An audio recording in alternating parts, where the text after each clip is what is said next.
이번에 내란숙의 윤석열의 석방 사태는 검찰의 시간 끌기와 즉시항고 포기에 책임이 있습니다만 지법 판사의 지법부장의 이 시간 잘못 잰 것과 어찌된 건 거기서도 대법의 판단을 받아라고 했던 것 아니겠습니까? 예.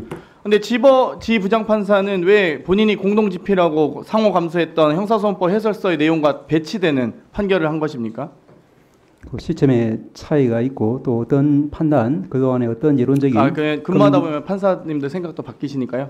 법 해석이 바뀌시는 겁니까? 저 같은 경우에도 법관생활을 하면은 이제 기본적으로 이제 좀 사안을 바라보는 관점이라든지 이런 부분 좀 변동이 있긴 있습니다. 제가 지부장 판사의 그럼 그 최대한 그 판사로서의 이 법 해석과 여러 가지 이 고민을 선의로 해석했을 때 내란수 윤석열이 만약 탄핵이 인용될 경우에 관저에서 방 뺄 시간을 준 거로 이해해도 되겠습니까? 제가 답할 내용은 아닌 네. 것 같습니다. 법무부 차관님. 네.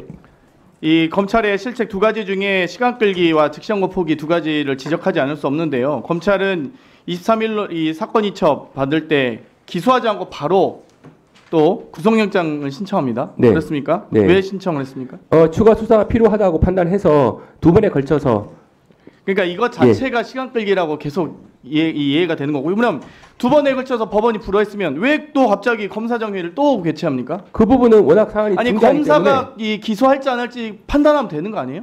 근데 그걸 검찰총장이 검사장 회의까지 지휘하면서 기소 여부를 판단할 거면, 그럴 거면 애초 이 구속영장을 연장 신청하기 전에 검사장 회의를 주최하셨어야죠. 네, 그 결정은 왜 그걸 전혀 예상할 수 앞뒤를 없었던 다 결정입니다. 시간을 최대한 길게 해가지고 이렇게 시간을 끄는지 모르겠고요. 그 즉시항고 포기에 대해서 심 총장이 석방지휘할 수 있는 권한이 있습니까? 네, 검찰총장으로서 할 수 있다고 생각합니다. 그러면 이 법무부 장관 대행으로서 수사지휘할 수 있습니까?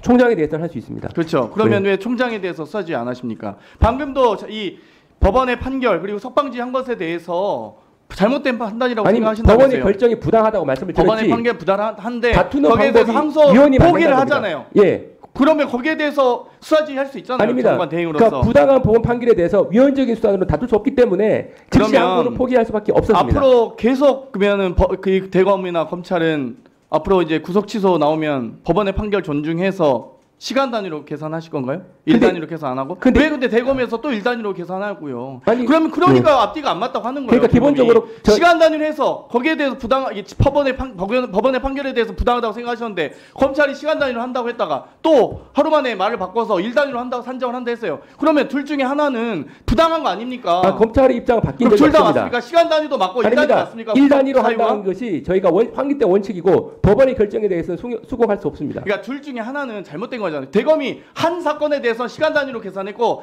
다 프로는 또 다시 일 단위로 계산하던 관례를 무시하고 시간 단위로 했다가 다시 일로 계산한다고 했잖아요. 그러면 아니, 둘 중에 시간 하나는 단위로, 잘못된 거 아니에요? 시간 단위로 왜 한 적 유독 없습니다. 윤석열에 대해서 시간으로 계산하냐고요? 아닙니다. 지법 판단에 대해서 인정하지 아닙니다. 못하시겠다면서요? 시간 단위로 한 적이 없습니다. 아니, 그러니까 지법 판단에 대해서 인정하기 수긍할 어렵다, 수 없습니다. 수긍할 수 없다고 하셨는데 네네. 대검이 한 사건에 대해서 시간으로 판단했고 이 다음부터는 또 다시 일로 계산 산정하겠다고 지침 내린 거 아닙니까? 그거는 법원 결정을 받을 수 없기 그러면 때문입니다. 법무부 장관으로서 이 시간 갔다가 일로 갔다 이렇게 왔다 갔다 기준이 바뀌는 것에 대해서 장관 대행으로서 수사지휘 하시라고요. 즉시 항고를 하라는 수사지휘를 왜 안 했냐 말씀하시는 것 같은데 그렇습니다. 즉시 항고하는 순간 위헌입니다. 그것은. 왜 즉시항고하는 순간 위헌입니까? 아니 이미 영장주의 자체가 이 구속 계속 여부와 구속 여부에 대한 판단을 그 검사가 과정에 수행할 수 없다고 되어 논의까지 있습니다. 바로 하셨어야죠. 무슨 법무장관 대행이 대검에서 논의하는 사안 자체를 저희도 밤새 12시까지 법사위 기자회견 한 것도 아시나요? 그건 아세요? 제가 즉시항고를 촉구하는 11시 50분에 자정이 다 돼서 네, 밤늦게까지 하신 거 했습니다. 알고 있습니다. 저희도 기다리고 있는데 그럼 이 법무부 장관은 편히 집에 돌아가셔서 아니, 쉬셨나요? 그리고 안 그러잖아요. 아니 근데 제가 이 사건의 특성을 한번 간단히 말씀드리면 그리고 예. 지금 아까 이 법사위원장께서 지적하셨는데 자꾸 위헌 판결에 대해서 구속 집행 정지와 구속 취소와 다른 위헌 판결 난 거 아닙니까? 왜 자꾸 국민을 호도합니까? 취지가 같다는 국민이 말씀을 드리고 아무리 법정을 몰라도 구속 집행 정지와 구속 취소가 다른 것은 구분합니다. 그리고 구속 집행 정지와 보석 같은 경우는 법원이 그냥 구속 집행 정지합니까? 보석을 그냥 합니까? 조건을 부과하지 않습니까? 근데 구속 취소는 조건을 부과합니까? 조건 부과 안 하죠. 네 그렇습니다. 다르잖아요. 그러니까 두 개가 다른데 왜 위헌 결정에 대해서 이 법원이 조건을 부과하는 구속집행 정지에 대해서 위헌 판결이 났는데 그걸 가지고 조건도 부과하지 않는 구속 취소에 대해서 똑같은 위헌이라고 얘기하시면 안 된다는 거예요. 안 그렇습니다. 법조인이 아니어도 이 정도 아닙니다. 하잖아요. 그건 아니고 헌재 결정문을 보면 명백합니다. 헌재에서 그래 알겠습니다. 일단 넘어가고요. 그리고 구속 취소 항고 사유가 되는지 안 되는지에 대해서 지법도 지부장판사도 대법까지 상고 법원에서 판단해야 될 사항이나 했습니다. 그러면 검찰이 사법부입니까? 아니잖아요. 그러면 항고를 해서 법원의 판단을 받아야죠. 그러니까 제19 감싸기, 봐주기 수사, 봐주기 기소, 네. 제 마음대로 기소 이런 비판 받는 거예요. 검찰이 문 닫으려고 작정을 한 거예요. 네, 이제 그 부분은 좀 설명이 필요한데 이 사건의 특수성이 다른 경우에는 기소된 이후에 그러니까 즉시 항고 대해서 안 문제된 했잖아요. 경우인데 그러니까 안 했잖아요. 이 경우는 거기에 기소 대해서 자체의 지적하는 적법성이 거고요. 논란이 될 수 있는 부분입니다. 알겠습니다. 그러니까 그 다음 위원장에게 발언 신청하시고요. 그리고 즉시 항고에 대해서도 최소 세 번의 이력이 있더라고요. 지금 23년에 울산지법에서 구속 취소하자 이 모 검사가 즉시 항고해서 항고한 적도 있고요. 대전에서 비슷한 사례가 있고 의정부 지법에서 구속 취소한 있습니다. 사례가 있는데 네. 즉시 항고해가지고 피고인 재수감 됐어요. 의정부 이 사건에서 사건도 석방을 했습니다. 그러니까 재수감 됐잖아요. 피고인.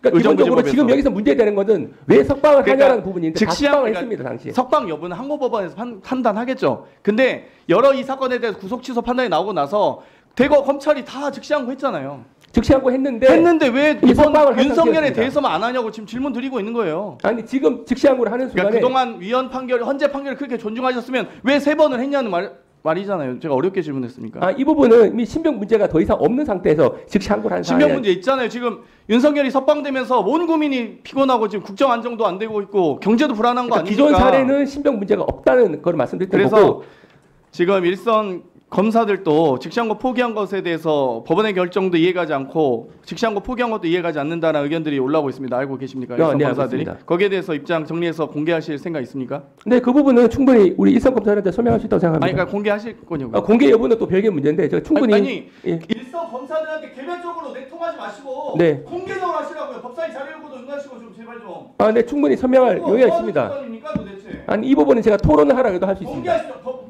예, 예. 공개하십시오. 저희 법사위 예, 예. 공개로 저희- 하겠습니다. 예. 법무 차관 네네. 답변 태도에 대해서 지적합니다. 교원 영색하지 마세요. 아니 무슨 말을 그렇게 합니까? 법원의 판결에 대해서 부당하다면서요. 네 그렇습니다. 그러면 항고해야죠. 항고하는 순간 그게 말이 기억이 됩니다. 맞잖아요. 부당한 명령이지만 따르겠습니다 라고 말하는 것과 똑같아요. 그리고 그 항고한 부분에 대해서는 상급심에서 판단해봐라 라고 지부장 판사도 그렇게 판결한 거 아닙니까? 부당한 판결입니다. 따르겠습니다. 부당한 명령입니다. 따르겠습니다. 이래서 내가 교원 영색이라고 하는 거예요. 좀 들어보세요. 말이 안 맞잖아요. 들어보면 이유가 아니, 있잖아요. 위원장님 그 부분 설명 사랑하기 때문에 미워합니다. 이거하고 전혀 똑같아요. 다른 차원을 자꾸 말씀하시는데요. 답변을 정확하게 각도 있게 하세요. 장동혁 의원님 질의하세요.